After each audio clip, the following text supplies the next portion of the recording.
So check this out, man. The first time I think I've shot a video driving into town on Facebook Live where it hasn't been snowing. It's actually pretty nice out. I think it's like 55 degrees, t-shirt weather. Yes, in Minnesota, 55 degrees is t-shirt weather. Interesting factoid, my fiance, who is Filipina and in the Philippines, wears a sweater in 68 degree weather. So it's going to be interesting when she finally comes here and experiences her first snowfall. I'm on my way into town to do a few things. I'm going to hit by this climate rally to try to encourage RPU to get to 100% renewable for Rochester by a certain time. And that kind of got me to thinking about what it's going to take to make that happen, right? And we talk about really the economics of it. What do we need to do to bring about the climate securities, the climate action that we need in order to turn around all these things? And look, as I'm going right here, oil, LP, gas company, you know? And Minnesota actually is really good with solar and wind, relatively speaking, right? In comparison to other states. I think Iowa is above us, and we're actually above it geographically speaking. They're above us. I think it's just because Iowa has a lot more wind. There's blowing a lot more hot air. Hey, we got to have friendly rivals with our states, but we do have a good climate policy in our states that I think, again, we'd like to see extended on the federal level. So how do we do that? We have to invest in these changes. We have to invest in redoing our infrastructure in a way, like, for instance, out shoveling snow. You know what? If we started putting implemented deals in the roads so that they could be heated to a certain temperature, even as high as only 60 degrees, when it's the winter and snowing like this, we can eliminate the use of snow, plow trucks, and ice, I should say salt, a lot. It's being implemented in tarmacs around certain airports around the world, and I've seen it in action. I've seen it work, and it's remarkable. So why can't we start investing in that? Well, that's just the question right there. We can. We have the capability. We just don't have the political will. So how do you get the political will? Well, first of all, you elect people like me that understand how the federal economy works and who's willing to stand up to party interests and corporate interests and lobby interests and say, no, we're going to do what the people and I have already been talking about and rallying about and picketing about, and that is we're going to implement changes for the 21st century that are going to lead us into a more sustainable future for animals and humans alike, because we're not destroying the earth. Let's get that straight, folks. We're destroying our ability to live on it. The earth will be here for another billion years after we're long gone, and our bones have been turned to tar. So if we want to keep living on this planet, and we certainly don't have and haven't been investing in the space program to start hopping around different planets around the universe, so we better start taking care of what we've got here. And I'm gonna commit myself to trying to get a friend or a colleague, a representative of his, to come to Rochester and give a talk on modern monetary truth, the basics of how our federal government spends, and what we've been doing over the course of our previous history that has been in reverse. Everything's been going in the wrong direction as far as what we should be doing for conservation of our planet. And when we talk about renewable energy, getting off of fossil fuels, we're also talking about creating jobs, creating infrastructure that is more sustainable, because we're not holding on to these old ways of doing things, these old building methods. There's no reason why we can't have heated roads in certain areas of the country where we experience things like ice and snow. We're better than that. We're smarter than that. We've already imagined as human beings what kind of things we would like to have. Now, what's holding us up? It certainly isn't the innovation, because these things are being implemented on small scales all over the world. Is it fear? Is it, well, we don't have the money? Well, yeah, we do. All we have to do is, now we have the money. That's what the federal governments do. They create the resource spending ability, the investment ability for us to put people to work, to start putting the natural resources together, the materials, so that we can have the things that we want. And somewhere along the line, we have stopped investing in the most valuable resource on the planet, which is the human resource.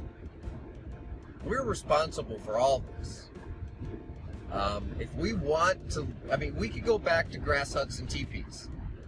That's actually one of the, considerably most civilized and, I guess you'd say, responsible human type of habitat, right? Where we're not really imposing on the planet like parasites. But if we want to be innovative and we want to have a futuristic society, there's nothing wrong with that, as long as we do it responsibly. We're using materials, reusable materials. There's anybody who knows about the Venus Project knows that we can be building habitable homes with different types of materials that may happen to be from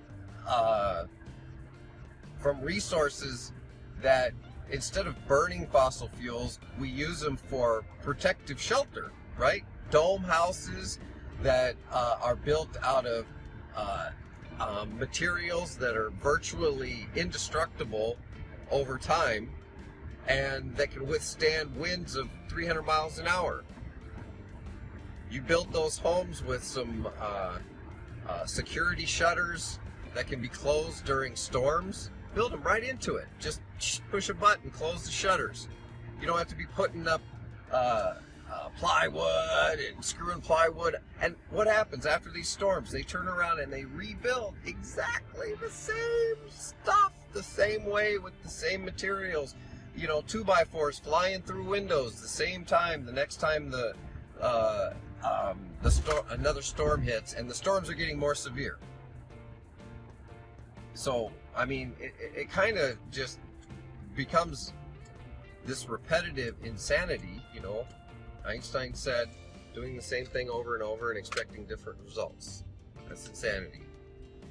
So we allow ourselves to be, I don't think it's we allow ourselves. I think people have allowed the system, because what happens when there's a great big, disaster? There's all this rebuilding effort, all this money.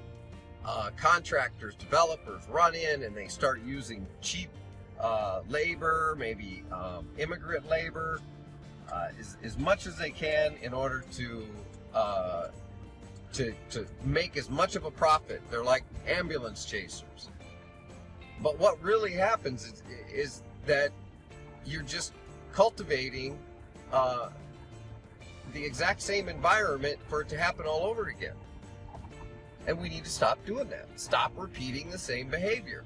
Build dome houses in Tornado Alley, in hurricane areas. Use building materials instead of using cinder blocks, use poured concrete.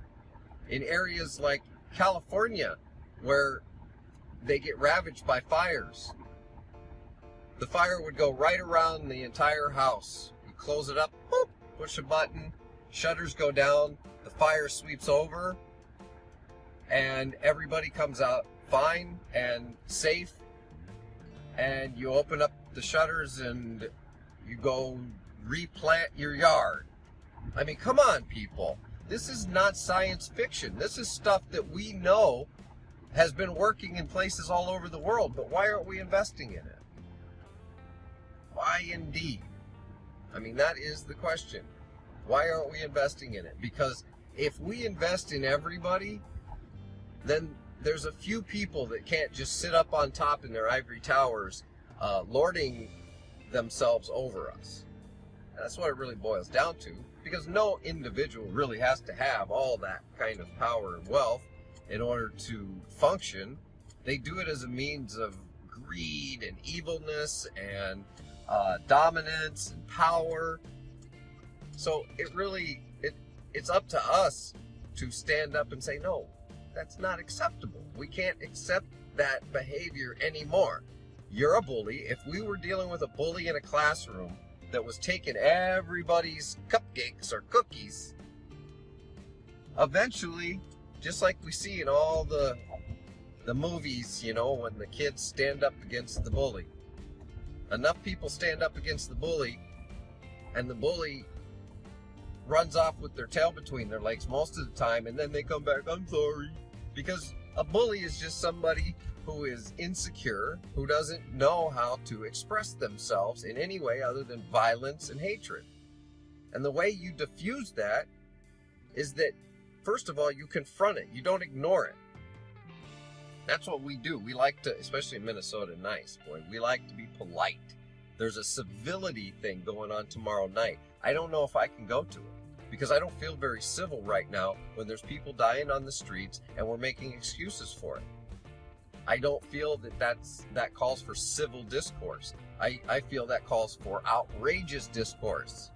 It's time to speak up, stand up, and speak up against the things that are destroying our communities and thus our nation. And if we don't stand up against it, then we are guilty of the same said behavior. Period. End discussion. I mean, I'll keep discussing it, but you know what I'm saying. Don't get silly with me, people. You know what I'm saying. If you're not standing up to fight against the things that are hurting your neighbor, then you're guilty of hurting your neighbor. And that's the bottom line. And if we're going to take half measures in Washington, if we're going to run on half measures, that's the worst part. My current opponent is running on half measures. He's not committing to Medicare for all. He's not committing to college for all. He's not committed to any kind of, what I can tell, any kind of debt forgiveness. And there's serious issues with that kind of a platform as a Democrat. I don't think that if you're running for the House of Representatives and you're not supporting HR 676 out of the box, you shouldn't be able to call yourself a Democrat. The Democratic platform has been touting its fight for universal health care for how long now? And now it's got a bill and the momentum with the people, and it isn't even putting that out as like mandatory type, if you want to be a Democrat, because it's a big tent. We let Republicans in here too. Right? We let conservatives in our tent. As long as they come in and tell us what to do, we'll sit and listen to them. See, that's the whole trick. Is, we can't just expand a tent to be so large that we don't understand where the values begin and where they end. I'm sorry, but this coalition that we're working on, it's just basically a resource center for the candidates and for people to find the candidates. But it's also a mindset. It's a coalition of a mindset. You've got to understand how the federal government operates and invests, how it spends money, how it creates currency. And if you don't understand that, then you're going to be one of the obstacles to us in the 116th. Now, it doesn't mean you have to be a scholarly economist. It just means you have to be open to understanding. There's a 6-minute video that's on the website, on my website, that explains it to any child. If you can't understand that video and get behind it, then we do seriously have a problem. I mean, we do. And we've got to talk about that problem. And aside from that, I'm going to stop here and drop off one of my little grassroots Axe Blue checks. Got a big $17 check. Somebody sent me an $18 donation. So I guess that was the 2/3 of $27, right?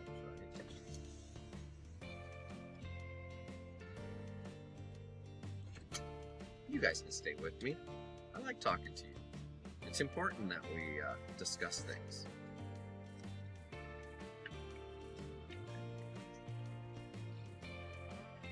See? 17.28. Not a whole lot, but you know what? That'll put some gas in the tank, right? We'll be with you in just a minute, okay? Thank you. So, here we are, talking economy at the bank. This is actually a credit union, First Alliance. Don't mind touting that. So I think it's important that we consolidate our focus on the truth. We don't have to fight about it. Again, you don't need to run around going MMT, MMT, I know MMT, I know MMT, or that MMT is nonsense. That's not what the point of MMT is, and we're going to start adopting a new phraseology. I'm going to really kind of push this with Stephanie Kelton and Mosler on social media, where, you know, that's the limit to where I can discuss things with them, because they're not my buddies, my friends. We don't hang out. But I think modern monetary theory needs to be changed to modern monetary truth, because all it is an explanation of how we operate as a sovereign nation with a sovereign as a sovereign currency issuer, and then how the rest of that operates under it, as well as the macro effects around the world. And we can play different models this and models that by plugging the details in, but the bottom line still remains the same. This is how it works, and these are the rules by which you play the game. And when we understand that the federal government's rules are a little different than the state and local and home budgets, and we have a little bit more leeway, as long as we regulate it correctly and we monitor it correctly. We can't just dole trillions of dollars into the economy. Well, we might be able to now because everybody's so poor, but you can't just throw investments in without monitoring where the flow of that goes. And if it's still going to the 1% in the form of profits, then you have to regulate that through taxation. You have to pull that back out. That's just the way the economy works. And you do have to understand that if you want to serve in the 118th or the 116th coalition in 2018, it's a fact of life. Now, you can run on different things in your area based on that knowledge, based on, you know, if you want to focus on Medicare for all. I personally am focusing on the jobs guarantee, because I think anybody who understands the jobs guarantee proposal as or originally written by the Levy Institute, Pavlina, Stephanie, you know, Randall Ray, et al., anybody who understands it and knows how to articulate its implications on a local level, I don't see how you can lose your seat. I absolutely don't see how you can, even in a red district, because it's not red, white, blue, purple, orange. It doesn't matter. What it is what people need, what they want, and the truth. So I think that's the most important one. That's what my centerpiece is. Of course, that goes along with Medicare for all, college tuition reform, legalizing marijuana. The reason that's a big one, because that's a multi-tiered thing too. It's not just about people being able to smoke pot. It's about us opening it up for people to research it for medical purposes, for the hemp industry to start growing to replace other more maybe forms of fuel and materials that hemp actually is good for. It also frees up the criminal justice system. So when I say removing marijuana from the HR 1227, that is important on a multifaceted level, which also affects our economy, because it creates a different format and a formula for people to operate under. And instead of hiring more cops to fight the war on crime and militarizing our communities, we start looking at the benefits of something like actually marijuana to people with epilepsy and cancer and other areas. Thank you very much for waiting. Hello, thank you.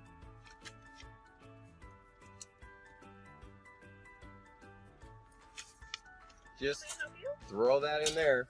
All right. And so that's it. I mean, there's so many positive things that come out of the policies that we're talking about. And, when you talk about legalizing or removing marijuana from the ban list, why is economics important in that? Well, because now if you start retroactively letting people out of jail for minor marijuana infractions and possession charges, then they need to be transitioned. They need to be transitioned into life, and they need to have jobs. So there we go back to the jobs guarantee. I mean, gosh, guys, it's just it's secular. Our first term in office, we got 5 legislative initiatives that once implemented, thank you. Have a good day. Once implemented, they changed the lives of the entire population for the better in a way that is almost nearly irreversible, with the exception of war. Somebody trying to call me while I'm talking to you, man. It's the downside of being on the phone when you're on Facebook Live. So really, it's like a non-ending cycle of progress on every level.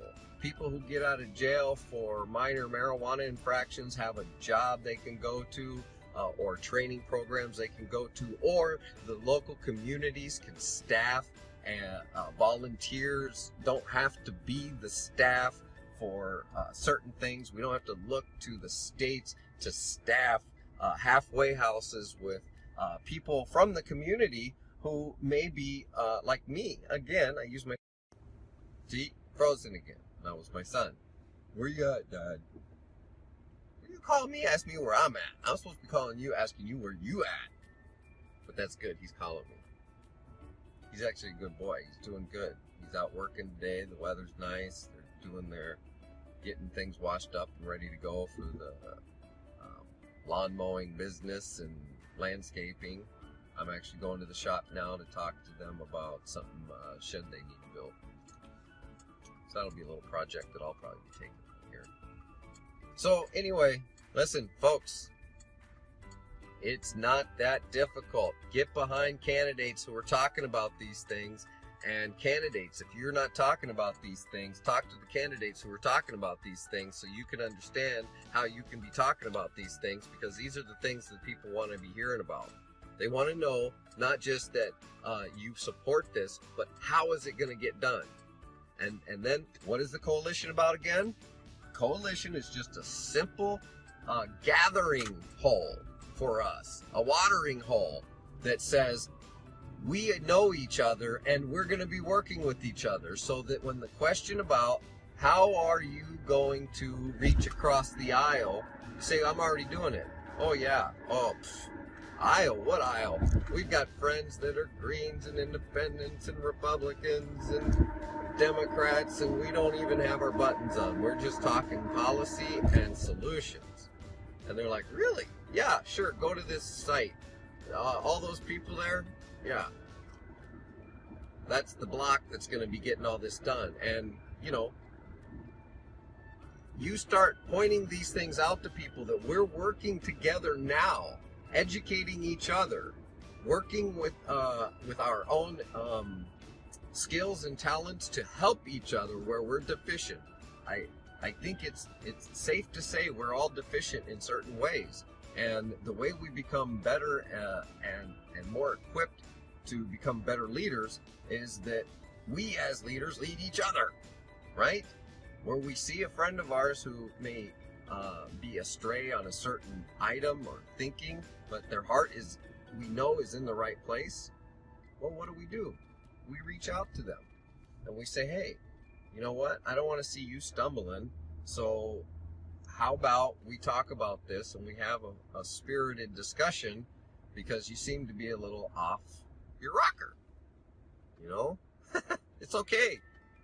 And to be honest with you, if you have one of these discussions with somebody and you seem to hit a blockade with them outside of Congress, where do you think you're going to run into problems with them once they have that power under their belt and that responsibility to represent certain ideas that maybe are contrary to what we're fighting for, right? They're people that are resistant to change for a reason. So I'd rather root those people out early on, even if somebody says, I stand for Medicare for all, but hey, I believe that taxes need to be this, and they start going on about, no, we got to cut the military. And the reason that kind of discussion and that wrong attribution toward the way we invest is dangerous is because it kills the message. When you start saying, oh, we got to cut the military, we got to cut this, because we don't have to cut the military. We shouldn't have a large military, but we don't have to cut the military in order to fund frickin' schools and Medicare for all.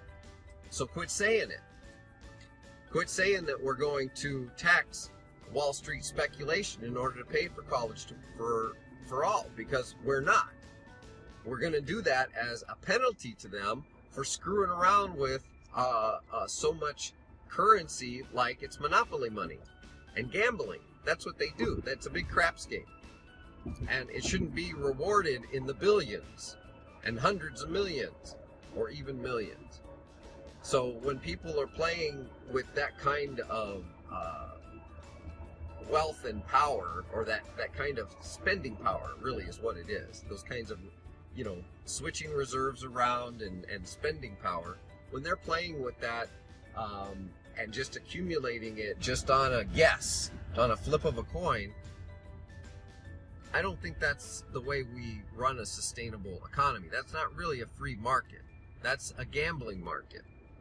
And the casino always wins, which means that the people always lose. So, yeah, it is important that we start adopting a paradigm and then start articulating that. You cannot be afraid to tell the truth to your constituency about how we can fund the resources in your local area. I don't see why you want to be dishonest about that or frame it in a different way, because the truth is actually easy to understand and it's simple. And it makes sense to anybody. If you're a fiscal conservative and you say, listen, we don't have to pay taxes as long as we have other means of regulating inflation. So you're right. But that's another discussion when we talk about income inequality. Okay? That's why we tax at a progressive rate. Well, I don't think it's fair. Well, you can have that discussion. Well, I don't think it's fair that one person gets taxed more than the other just because they make more money. And that is the debate right there. See? So now you're on target with that person to have that specific debate of morality and say, well, see, I actually do think that one human being doesn't have the authority or have the right to amass that much resources or spending power over any other human beings, because it's dangerous. That's my personal feeling about it. So while I understand we can disagree on whether or not somebody should be taxed at a higher rate, we can agree on the fact that their taxes do not fund or spend or create the capital that we need for our schools and bridges and everything like that. And then they say, okay, well, that's fine. So let's frame the truth in a way that works for us, but let's still frame the truth. I think that's a reasonable thing that we can work with, right? All right, I'm here. I'm gonna see what's going on here at the shop. Get down to my thing a little bit later. Nice talking to you. Nobody's in the car. Like talking to you folks, and you guys like talking to me, don't you? I'm sorry I can't read comments, but all right, we'll talk later. Be good.